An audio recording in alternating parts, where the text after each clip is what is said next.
Boa noite, meus amados. Graça e paz do Senhor Jesus, muito bem-vindos. Eu aqui em minha casa, você aí em sua casa, e entre nós a palavra de Deus. E entre nós e a palavra de Deus, o Espírito Santo que a inspirou, que nos ilumina e que nos guia nela. Eu me alegro do Senhor por aqueles que têm revelado, demonstrado interesse em não apenas se intitularem cristãos evangélicos, mas honrarem esse título por se envolverem com o Evangelho, por abeberarem-se da palavra que alimenta a fé, por buscarem na palavra de Deus o norte da sua vida espiritual. Então sejam muito bem-vindos, que a graça e a paz do Senhor Jesus os cubra. Uma boa noite para todos, que Ele nos encontre nesses próximos 30 minutos, coração aberto, para ouvirmos a sua voz através da sua palavra que nos dispomos a estudar, continuando em Atos, agora capítulo 4, para darmos início ao nosso Minuta 8. Eu vou fazer a leitura do texto, ele é um texto longo, mas nós vamos respeitar aí o nosso tempo de minuta. Portanto, Atos 4, convido você a abrir sua Bíblia para lermos primeiramente os versículos 1 a 13, depois eu salto para os versículos 18 e 20, e depois os últimos que eu vou ler são 23 a 31. Então, por ordem, vamos começar agora, capítulo 4 de Atos, versículos 1 a 13, onde na minha versão o texto diz: Enquanto Pedro e João falavam ao povo, chegaram os sacerdotes, o capitão da guarda do templo e os saduceus. Eles estavam muito perturbados porque os apóstolos estavam ensinando o povo e proclamando em Jesus a ressurreição dos mortos. Agarraram Pedro e João e, como já estava anoitecendo, os colocaram na prisão até o dia seguinte. Mas muitos dos que tinham ouvido a mensagem creram, chegando o número dos homens que creram a perto de 5.000. No dia seguinte, as autoridades, os líderes religiosos e os mestres da lei reuniram-se em Jerusalém. Estavam ali Anás, o sumo sacerdote, bem como Caifás, João, Alexandre e todos que eram da família do sumo sacerdote. Mandaram trazer Pedro e João diante deles e começaram a interrogá-los. Com que poder ou em nome de quem vocês fizeram isso? Ou com que autoridade ou em nome de quem vocês fizeram esse milagre ou fizeram isso? Então Pedro, cheio do Espírito Santo, disse-lhes: autoridades e líderes do povo, visto que hoje somos chamados para prestar contas de um ato de bondade em favor de um aleijado, sendo interrogados acerca de como ele foi curado, saibam os senhores de todo o povo de Israel que por meio do nome de Jesus Cristo Nazareno, a quem os senhores crucificaram, mas a quem Deus ressuscitou dos mortos, este homem está curado diante dos senhores. Este Jesus é a pedra que vocês, construtores, rejeitaram e que se tornou a pedra angular. Não há salvação em nenhum outro, pois debaixo do céu não há nenhum outro nome dado aos homens pelo qual devamos ser salvos. Não é o nosso propósito abordar este versículo 12, mas ele é tão lindo, soa tão bonito, tão abençoado em nossos ouvidos que eu vou lê-lo de novo. Não há salvação em nenhum outro, pois debaixo do céu não há nenhum outro nome dado aos homens pelo qual devamos ser salvos. Glória a Deus, é Cristo Jesus unicamente. Vendo a coragem de Pedro, a intrepidez de Pedro, ou a ousadia de Pedro, que são as palavras sinônimas que traduzem o nosso texto, vendo a coragem de Pedro e de João, e percebendo que eram homens comuns e sem instrução, ficaram admirados e reconheceram que eles haviam estado com Jesus. Vou dar um salto para o versículo 18 e continuando. Então, chamando-os novamente, as autoridades de Jerusalém, ordenaram-lhes que não falassem nem ensinassem em nome de Jesus. Mas Pedro e João responderam: julguem os senhores mesmos, se é justo aos olhos de Deus obedecer aos senhores e não a Deus, pois não podemos deixar de falar do que vimos e ouvimos. Depois de mais ameaças, eles os deixaram ir. Pulando agora para o versículo 23, por favor. Quando foram soltos, Pedro e João voltaram para os seus companheiros e contaram tudo o que os chefes dos sacerdotes e os líderes religiosos lhes tinham dito. Ouvindo isso, levantaram juntos a voz a Deus, dizendo: ó soberano, tu fizeste os céus, a terra, o mar e tudo que neles há. Tu falaste pelo Espírito Santo por boca do teu servo, nosso pai Davi. Por que se enfurecem as nações e os povos conspiram em vão? Os reis da terra se levantam e os governantes se reúnem contra o Senhor e contra o seu ungido.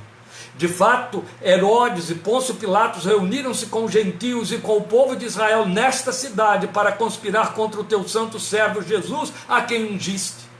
Fizeram o que o teu poder e a tua vontade haviam decidido de antemão que acontecesse.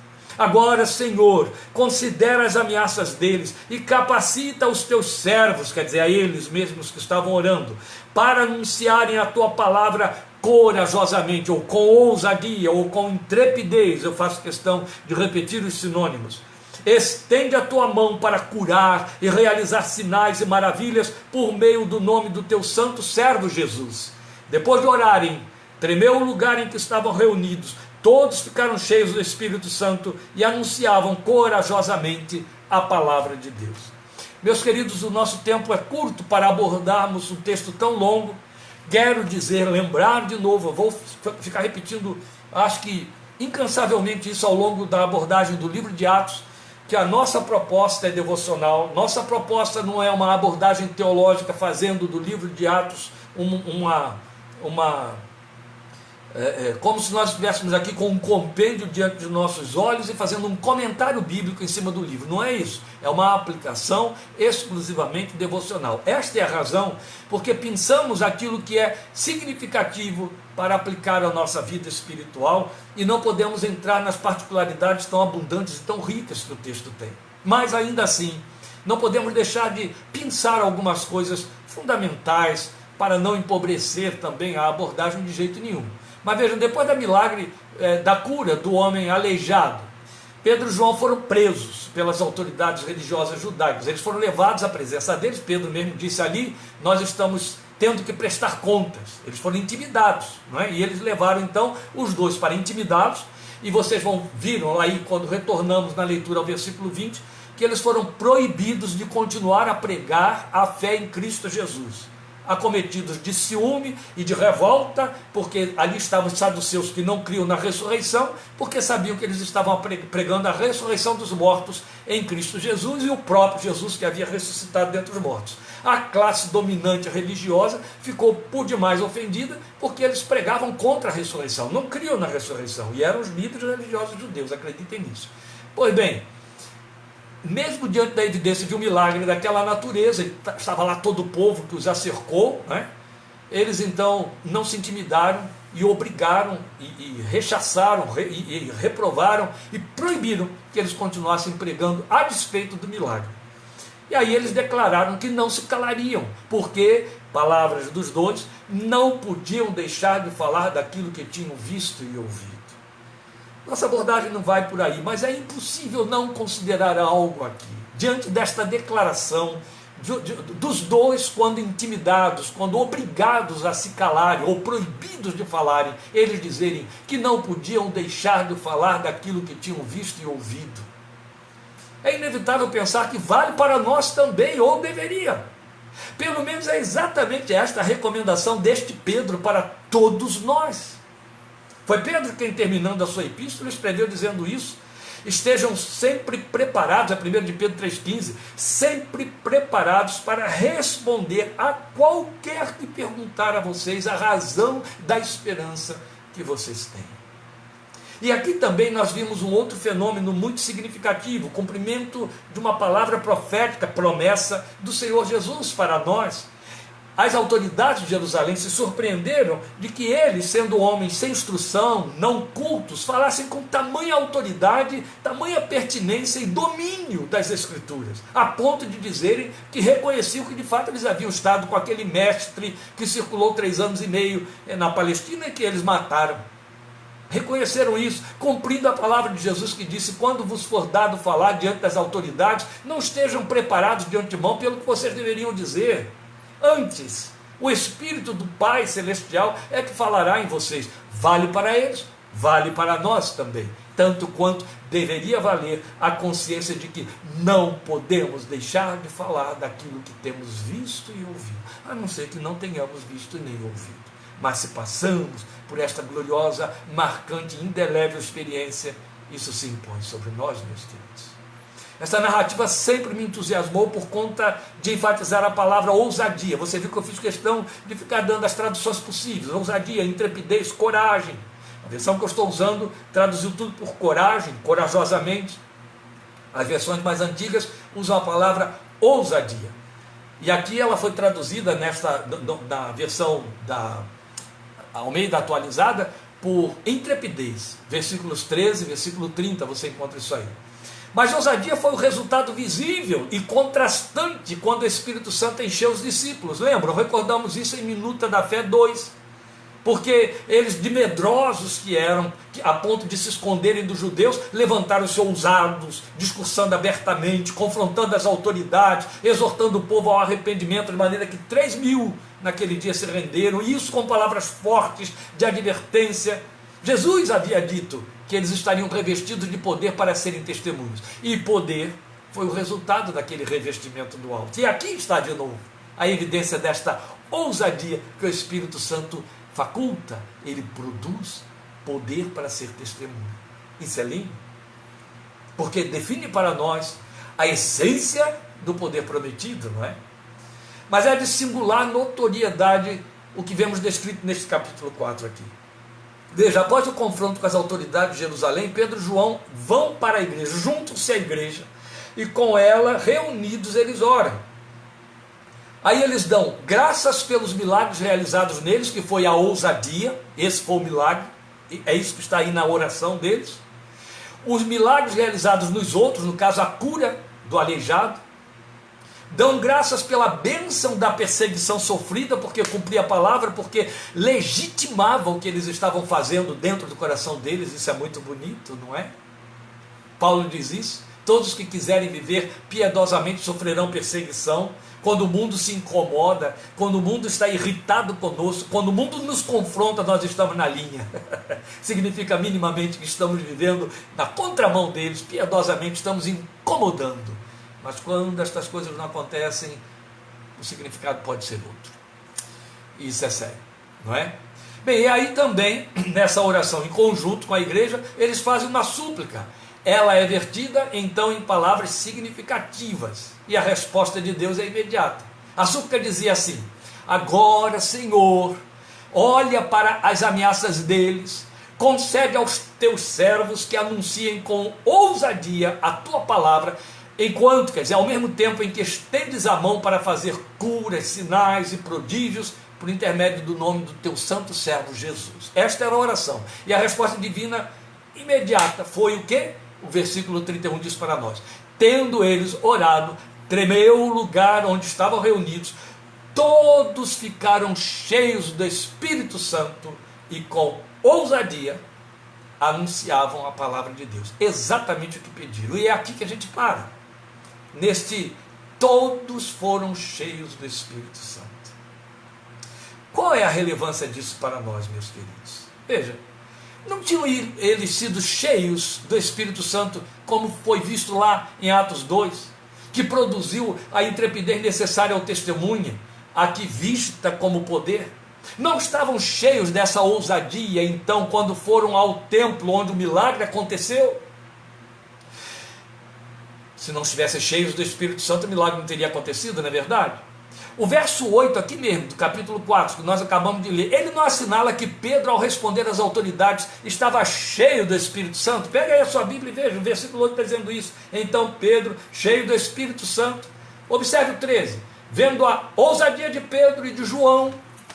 Veja, então o verso 13 está salientando ousadia e poder com que Pedro resistiu às autoridades de Jerusalém, ali representados por Anás, Caifás e os seus auxiliares. Como lemos então que a resposta àquela oração da igreja reunida foi: todos ficaram cheios do Espírito Santo e com ousadia. Ora, em Atos 2 lemos que eles haviam sido cheios do Espírito Santo. E aí a nós parece que bastou aquele evento acontecido ali, que nós chamamos como sendo o evento do dia de Pentecostes, né?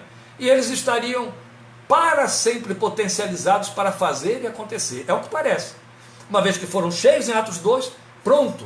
A igreja está pronta, potencializada, o Espírito Santo já desceu sobre ela, o poder veio. Uma vez que foram revestidos, Isso basta. Vai durar para sempre. Toque em frente. De fato, a narrativa de Atos 3 e Atos 4 provam que estavam revestidos daquele poder que veio lá, no capítulo 2, naquele evento histórico, não é verdade? Mas, no entanto, nós podemos traduzir a oração que eles fizeram posteriormente, essa que está aqui no capítulo 4, versículo 29, versículo 30, como sendo: faz outra vez, Deus, ou pelo menos continue fazendo, Deus, aquilo que aconteceu e que ficou registrado por Lucas no capítulo 2. A resposta foi Deus renovando o revestimento de poder, como se tudo estivesse acontecendo pela primeira vez. Meus queridos, eu disse que a gente ia parar em cima disso aqui, porque é fundamentalmente importante para a nossa vida espiritual, para nosso crescimento espiritual, para a nossa relação com a promessa de Deus e com o envio do Espírito Santo sobre a nossa vida. Não podemos passar batido, não podemos ficar lendo na letra de Atos 4. Eu preciso ver qual é a implicação disso com a minha espiritualidade, com a sua espiritualidade, com a espiritualidade da igreja desta geração, tal como aconteceu com eles. Então, duas coisas despontam para nós que somos discípulos da atualidade. A primeira delas é que nós não devemos nos acomodar às experiências do passado, como se por elas estivéssemos habilitados e prontos para sempre. É um tremendo engano aqueles que dizem assim: um dia eu fui cheio do Espírito Santo, fui visitado, aconteceu uma coisa extraordinária, chorei, me quebrantei, falei em línguas, recebi poder de Deus, experimentei, vivi, aconteci. E agora eu estou cheio desse poder. Cuidado com isso. Você teve um momento de crise espiritual, você pode dar a ela o nome que quiser, renovação, batismo com o Espírito Santo, revestimento de Deus, tudo é válido. Mas saiba de uma coisa: aquele momento foi aquele momento. Ele pode ter potencializado você, mas você não pode ficar vivendo à sombra da experiência que aconteceu lá no passado. Onde ela está aí agora? Entende? E para aqueles que não têm nenhum momento lá no passado, quando é que você espera que esse disparo ocorra na sua espiritualidade para mergulhos profundos nas águas da comunhão com Deus, meu amado? Quando é? Veja, não podemos ficar presos às experiências marcantes do passado, por mais extraordinárias tenham sido, porque a lenha queimada vira cinza no altar. A orientação passada lá em Levítico 6, a partir do versículo 8, quanto à nossa espiritualidade, é exatamente a medida dessa metáfora que você pode criar em cima do altar do holocausto. As cinzas precisam ser retiradas toda manhã, lenha nova colocada ali para que Deus possa acender fogo outra vez, se Ele achar oferta no altar. A cinza precisa ser removida para que o fogo continue a crepitar. E a outra coisa é que necessitamos ser revestidos de novo sempre, entende? Não é para o culto do próximo domingo, não é porque neste domingo ou semana que vem eu vou ter um momento em que eu vou cantar, ou eu vou pregar, ou eu vou orar, ou sei lá o que. Ou eu vou dar um estudo, vou fazer uma reunião de oração. Não. Necessitamos ser revestidos de novo sempre e mais. Não é para que eu faça alguma coisa, que é um outro erro, grave erro, no qual nos acomodamos, nos encostamos e saímos perdedores.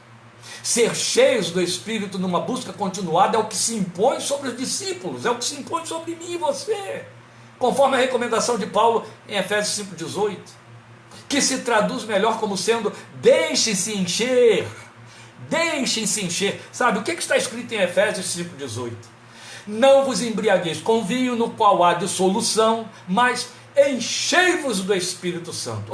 Deixem-se encher seria a tradução mais exata, entende? Mais exata. Deixem-se encher, como se nós o impedíssemos, nós estivéssemos mais prontos a impedir e Ele pronto a nos encher e a gente não deixando acontecer. E é mais ou menos por aí, meus amados. Deixem-se encher. A nossa tendência, quanto mais quanto às experiências e realidades espirituais, é a acomodação, como se nós pudéssemos viver um momento especial debaixo dos seus efeitos para sempre. Não é assim. É fato que a nossa caminhada com Deus pode ser pontilhada de momentos marcantes, muito especiais. Às vezes um domingo todo especial, a palavra de Deus te falou de perto, você se quebranta, você se enche de ânimo na sua fé. Mas também é fato que esses momentos não perduram. Porque de igual modo, nós não persistimos naquele mesmo espírito, até por força das circunstâncias da vida, não é verdade?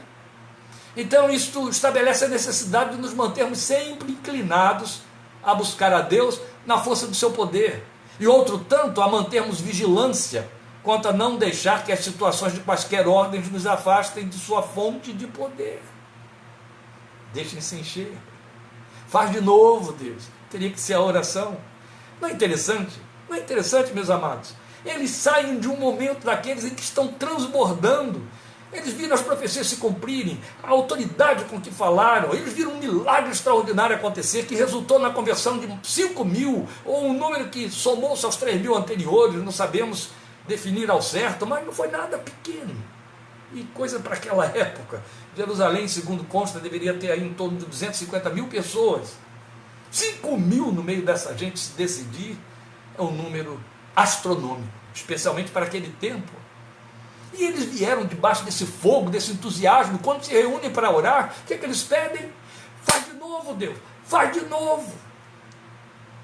Tinha acabado de acontecer. Está me acompanhando? Você percebe como a gente precisa que esta vida seja intensa? Lloyd Jones costuma dizer isso: o encher do Espírito é cotidiano, do contrário você vai estar cheio de outra coisa. Esse imperativo de Paulo em Efésios 5,18 se impõe sobre nós na nossa caminhada com Deus, ou nos esvaziamos, entende? Tanto pior, quando ao nos esvaziarmos dele, o espaço vazio é de imediato preenchido pelo que ali não deveria estar. Por isso Efésios 5,18.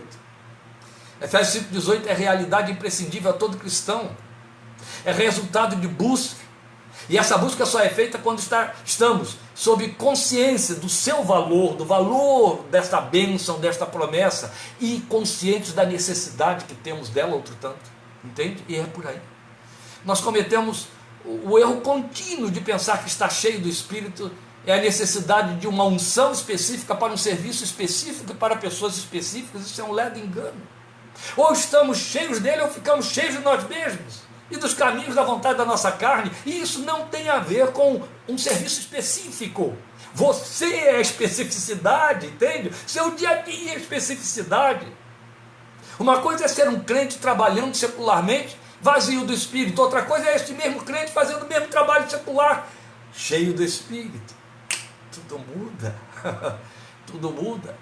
E eu estou falando de trabalho secular, para que não fiquemos fazendo essas conexões. Eu preciso estar cheio do Espírito para tratar das coisas espirituais, das coisas celestiais. Pregar, orar, ler Bíblia.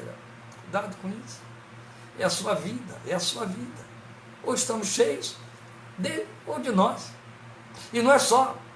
É imprescindível entender que estar cheio do Espírito, estar cheio dele, é transbordar como quem fica encharcado. Esta é uma linguagem muito própria a Lloyd Jones, aquele homem de Deus que partiu dentre nós em 81, e que insistia muito nisso. Ele, quando fala em Atos 2, quando ele pensa no derramar do Espírito, ele dá uma tradução especial para o derramar, dizendo que esse derramar do Espírito causa um encharcar, que a palavra melhor traduzida ali seria encharcados do Espírito, encharcou-os do Espírito. Não é bonito? Porque quem fica encharcado, fica molhado e molha quem nele toca. É encharcado. A ideia que subjaz é esta. Isso é muito gostoso, mas ainda vejo além um pouquinho do que Lloyd Jones esteve falando aí, porque eu penso que nós somos, acho que eu concluí isso em cima das minhas experiências aí cotidianas, que eu tenho me permitido ou experimentado, ou tendo o prazer de fabricar pão aqui em casa. Está sendo muito gostoso, o povo está se deliciando aí com esse negócio de fazer pão lá no meu fogão a lenha, de vários tipos e tal. Então eu tenho feito pão várias vezes por semana, tem sido muito, muito bom. E nesse negócio de fazer o pão, eu entendi esse encharcar de Lloyd Jones, esse derramar do Espírito de Deus na vida do crente, de uma forma ainda mais especial. Ainda hoje estive falando isso para um pastor amigo meu muito querido. Eu penso que nós somos como a massa de um pão caseiro numa forma, é isso mesmo. Você unta a forma para que o pão assado não grude nela, não é assim? Mas sobre a massa, você unge com o óleo com que untou a forma. Então assim é o crente. Ele é ungido por cima e é untado por dentro quando está cheio do Espírito Santo de Deus. Mas eu não estou fazendo brincadeiras e trocadilhos. Eu quero mostrar a você que a verdade é que não se trata de unção ou de estar encharcado para fazer um trabalho espiritual. É para ser testemunha de Jesus 24 horas por dia. A necessidade de buscarmos por um refazer, um voltar ao início de tudo, ao que marcou, ao que despertou, ao que atraiu, ao que apaixonou e sublimou as coisas menores pela glória de Deus, é uma exigência do próprio Senhor Jesus a cada um de nós.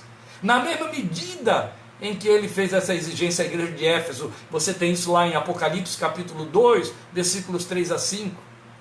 Ele chega para a igreja de Éfeso e diz para ela: olha, eu tenho porém contra você o fato de você perdeu o primeiro amor, deixou o primeiro amor. Lembra de onde você caiu, volta lá e pratica as primeiras obras. E por primeiro amor, entenda o que o Senhor estava dizendo, é quando eu ocupava o primeiro lugar nos seus afetos, nos seus desejos, nos seus sonhos, quando havia paixão. O que ele diz?